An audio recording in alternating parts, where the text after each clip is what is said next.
শুধু বাংলাদেশ বা ভারত নয়, উগ্র ও সন্ত্রাসবাদী মদত দেওয়ার অভিযোগে মালয়েশিয়া, যুক্তরাজ্য, যুক্তরাষ্ট্র ও কানাডা বেশ আগেই পিস টিভির সম্প্রচার নিষিদ্ধ করেছে। United state, Canada, China, India, তারপরে যে বাংলাদেশ, কই মালয়েশিয়া কই ভাই?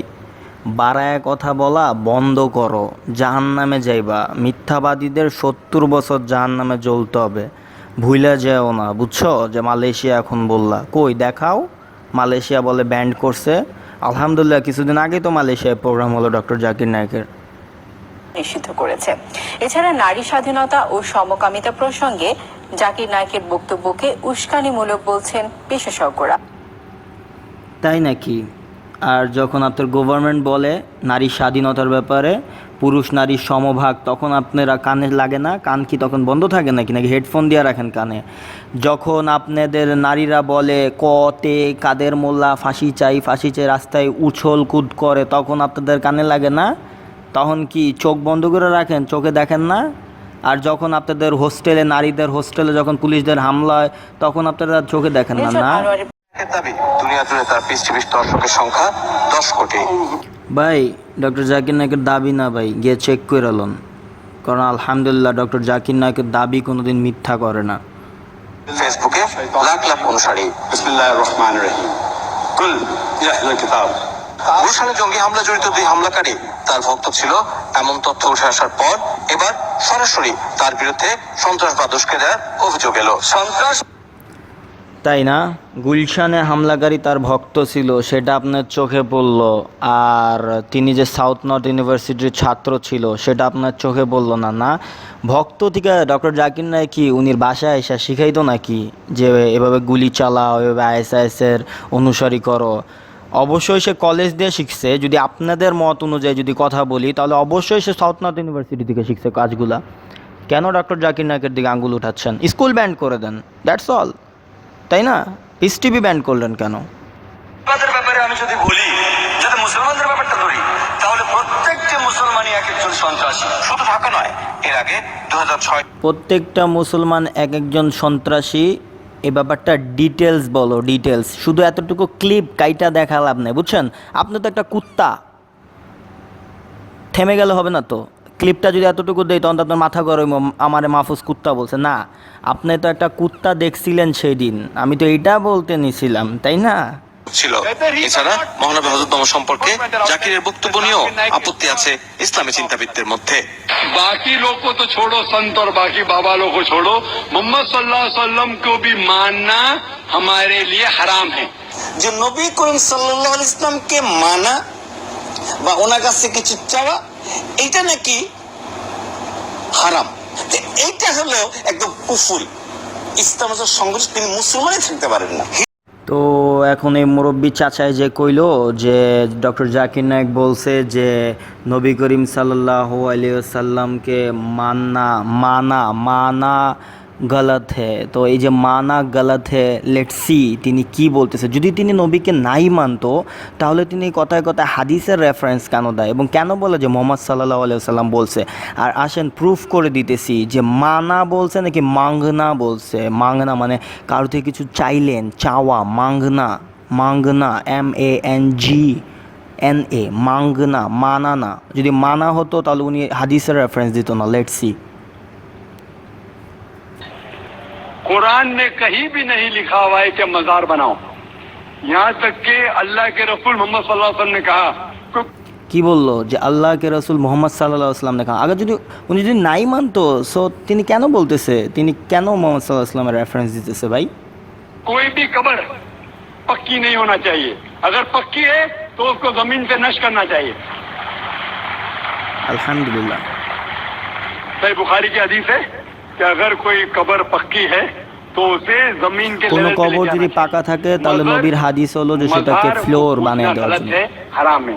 मैं जानता हूँ कि कई মাজারকে পূজা গলত এবং হারাম। ঠিক আছে, শুনতে পাচ্ছেন? क्या मेरे एग्जामिनेशन में नंबर कम है तो बाबा नंबर अच्छे कर लो, ये बिल्कुल हराम है। शिफा, कुरान मजीद में कम से कम 25 आयतें हैं जिसमें लिखा है शिफा। शिफा मतलब सिफारिश, वसीला हराम है। 2 आयत में लिखा हुआ है सिर्फ उनको इजाजत है जो अल्लाह ताला आखिरत में उनको इजाजत देंगे, मोहम्मद सल्लल्लाहु अलैहि वसल्लम आखिरत में। আখিরাত মে মানে যখন আমরা সবাই মারা যাব, যখন আমাদের আখিরাতে আমাদেরকে উঠানো হবে, মানে পরকালে, এখন না, এই পৃথিবীতে না। কিন্তু आज की तारीख में हम मोहम्मद सल्लल्लाहु अलैहि वसल्लम से भी नहीं मांग सकते। बाकी लोग को तो छोड़ो, संत और बाकी बाबा लोग को छोड़ो, मोहम्मद सल्लल्लाहु अलैहि वसल्लम को भी मानना हमारे लिए हराम है। এডিট করলেন কি লিগা বুঝলাম না তো। আপনি এডিট কইরা লোকটার টাং স্লিপ হইছে, ঠিক আছে। প্রথমে তো তিনি বললো যে মাংনা, ঠিক আছে, চাওয়া, তারপর হয়তো বা লোকটা টাং স্লিপে বললো যে মা না। তিনি তো এতক্ষণ ধরে রেফারেন্স দিয়ে আসতেছে, তাই না? উনি নবীরই তো রেফারেন্স দেয়। যদি উনি নবীকে না মানতো তাহলে কিসের রেফারেন্স দিল? আপনাদের মতো গাঁজাখড়ি তো রেফারেন্স দেয়নি, তাই না? আপনাদের মতো গাঁজাখড়ি রেফারেন্স দিছে নাকি মিয়া? আপনার মতো তো গাঁজাখড়ি রেফারেন্স দেয় না। ওই লোকটা বললো এতক্ষণ যে নবীকে মাইনাই তিনি নবীর রেফারেন্স দিল। লাস্টে গিয়ে লোকটা টাং স্লিপে তিনি বললো মাংনা, বললো কিন্তু মাংনা। আবার যখন রিপিট করতে গেল তখন গিয়ে বললো যে মাননা। বাই মিস্টেক হতে পারে। जो शख्स मर चुका है हम उन्हें इज्जत करते हैं, मोहम्मद सल्लल्लाहु अलैहि वसल्लम से मोहब्बत करते हैं, उनसे प्यार करते हैं, लेकिन उनकी पूजा नहीं करते, उनकी इबादत नहीं करते। इबादत सिर्फ अल्लाह की है। আল্লাহু আকবার। কি বুঝলেন? যে নবীগণ সাল্লাল্লাহু আলাইহি ওয়াসাল্লামকে কিন্তু আমরা মানি, আবার কিন্তু তিনি বললো যে মানি, তাকে আমি রেসপেক্ট করি, কিন্তু তার থেকে আমি চাবো না কিছু। ভাই ফাইজলামি বাদ দেন, বুঝছেন? আল্লাহর কসম ফাইজলামি বাদ দেন। চাচা, আপনি যে বললেন যে মোহাম্মদ সাল্লাল্লাহু আলাইহি ওয়াসাল্লাম থেকে চাওয়া, এটা চাওয়াটা বলে শিরক নাকি কুফরি বললেন না মাত্র টিভির পর্দায়। খুব তো বছর করতেছেন, জীবনে কোরআন পড়ছেন নাকি? সূরা ফাতিহা খুলেন, আয়াত নাম্বার 5 দেখেন। আল্লাহ সুবহানাহু ওয়া তাআলা বলতেছে যে ইয়াকা নাবুদু ওয়া ইয়াকা নাস্তাইন, ইয়াকা নাবুদু ওয়া ইয়াকা নাস্তাইন, আমরা একমাত্র তোমার ইবাদত করি এবং শুধুমাত্র তোমারই সাহায্য প্রার্থনা করি। এই সেই ডক্টর জাকির নায়ক যার মিলিয়ন অফ ফলোয়ার্স আছে। এই সেই ডক্টর জাকির নায়ক যে কোটি কোটি মানুষকে মুসলমান করছে। এই সেই ডক্টর জাকির নায়ক যে শেখ সৌদি আরবের কিংয়ের হাত থেকে প্রাইজ পাইছে। এই সেই ডক্টর জাকির নায়ক যাকে আল্লাহ সুবহানাহু ওয়া তাআলা সম্মানিত করছে। এই সেই ডক্টর জাকির নায়ক যে পুরো পৃথিবীতে ঘুরে তাবলিগ করে, যে পুরো পৃথিবীতে ঘুরে ইসলাম প্রচার করে। আপনি তার দিকে আঙ্গুল উঠাইছেন, ইনশাআল্লাহ আপনারা ফল পাবেন, খুব শীঘ্রই পাবেন আপনারা ফল। আমার আল্লাহ সুবহানাহু ওয়া তাআলা কোনদিন চুপ থাকে নাই এবং তিনি থাকবেও না। এই পৃথিবীতে না পান, ইনশাআল্লাহ আখিরাতে পাবেন। আর আপনাদেরকে বলতেছি, আপনারা যারা পিস টিভি বন্ধ করছেন, কেন বন্ধ করছেন জানেন? কারণ দেওয়ানবাগির পেটটা যে ছোট হয়ে যাব, দেওয়ানবাগির পেটটা তো আরও বড় করতেইব, গোলাপসা মাজারে তো আরও টাকা ফেলাইতেইব, সিলেটের মাজারে আরও কবুতর বাড়াইতেইব না। যদি পিস টিভি কন্টিনিউ বাংলাদেশে চলতে থাকে তাহলে তো গেছেন, অলিপুরের দাড়িও ছোট হয়ে যাব, দেওয়ানবাগির পেটও ছোট হয়ে যাব।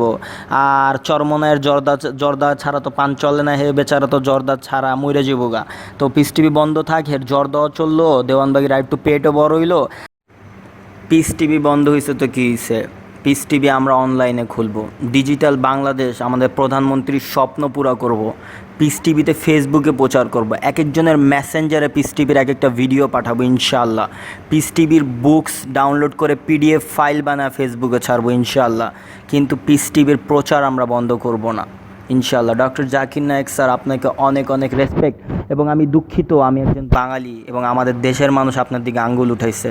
আপনি তাদেরকে ক্ষমা করেন, তারা জানে না। আরে তারা তো আলহামদুলিল্লাহর অর্থ জানে না স্যার, আপনাকে আর কি বলবো। Sorry sir. আসসালামু আলাইকুম রহমতুল্লাহি ওয়া বারাকাতুহু।